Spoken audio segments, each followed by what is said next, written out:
Ülkenin dört bir yanındaki insanların ortak acısına dönüşen kaza sonucunda vefat eden kardeşlerimize Allah'tan rahmet, yakınlarına sabrı cemil niyaz ediyoruz. Böylesi bir sonucun meydana gelmesinde suçu, kusuru ve ihmali olan kim varsa tespit edilip kendilerinden hesap sorulmalıdır. Kapitalist düzenin emek sömürüsünün yüzlerce insanın ölümüne neden olan bir canavarlık düzeyine ulaşmasında en büyük pay hiç şüphesiz hükümete aittir. Böylesi bir felaketin oluşmasında yasal düzenleme eksikliğiyle beraber daha vahimi uygulama ve denetim zafiyetinin oldukça önemli bir rolü vardır. Denetim görevini yerine getirmeyen veya gerçeğe aykırı rapor düzenleyip maden ocağı sahiplerini kayıran denetçilerin en azından maden ocağı sahipleri kadar sorumluluğu vardır. Devlet içi kurumların ve devletin kontrolünde olan bir takım KCK unsurlarının tahriki ve yönlendirmesiyle Kürtler arası yeni bir çatışmaya zemin hazırlanmak istendiği açıktır. Kurulduktan sonra bu şer organizasyonlarının hedefi haline gelen partimiz onlarca kez saldırıya uğramıştır.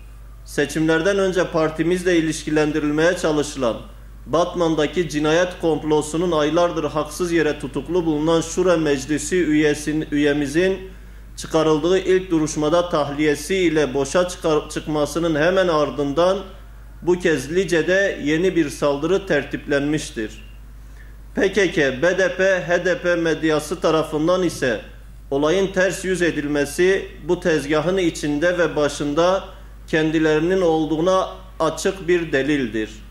Mardin'de bir üyemizin evine bomba atılması, Şırnak'ta 9 işçinin kaçırılması, halkın küçük yaştaki çocuklarının kandırılarak dağa çıkarılması ve buna benzer olaylar vahim gelişmelerdir.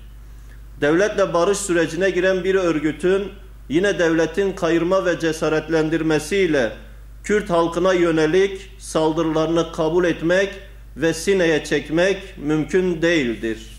Alimler Birliği toplantısı, ümmetin ortak sorunlarının ve çözüm önerilerinin konuşulduğu böylesi bir toplantıyı değerli buluyor ve destekliyoruz. Peygamber varisi olan alimlerin ümmete siyasal, sosyal ve kültürel bütün alanlarda reçeteler sunması kaçınılmaz bir gerçektir. Müslümanların kardeşliğini pekiştirecek, gerek dahilde gerekse de hariçte yaşanan zulüm ve haksızlıklara karşı çıkacak alimlerin daha fazla inisiyatif alması gerektiği inancındayız. Kamuya işçi alımında adaletsizlik, amacı yerliye öncelik vermek ve böylece iş gücünü önlemek olduğu anlaşılan yönetmenliğin bıraktığı boşluklar geldiği aşamada sahteciliğe yol açmaktadır. Anayasada yer alan çalışma ve seyahat özgürlüğü kapsamında ya yerli işçiye öncelik verilmesi uygulamasından vazgeçilmeli ya da yerli işçiye öncelik verilmek isteniyorsa adres şartına ek olarak 3 ay veya daha fazla bir süre ikamet etme şartı getirilmelidir.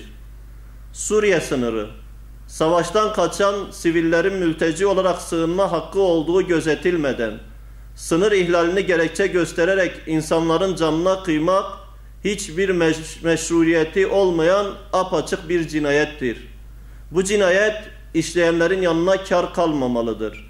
Hükümet bu cinayetlere bir an önce son vermeli, sınır kapılarını insani yardım ve mülteci kabulü için açık tutmalı, çoğunluğu Kürt olan mültecilerin geçişine izin vermelidir.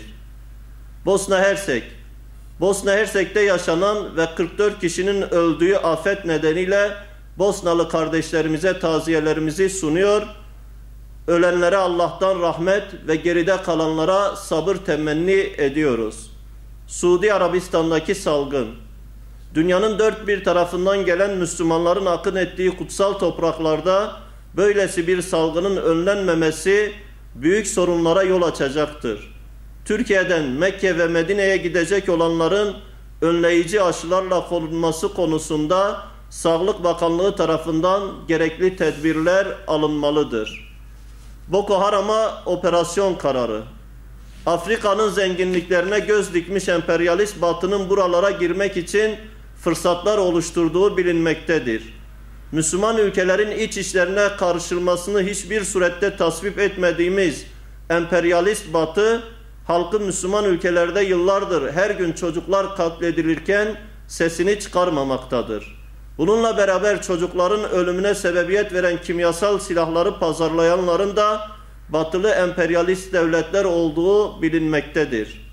Bu derece güvenilmez ve kirli bir siyasete sahip olan batılı devletlerin Boko Haram'ın elinde tuttuğu çocukların kurtarılması için askeri bir operasyonu gündeme getirmesi tam anlamıyla ikiyüzlülüktür.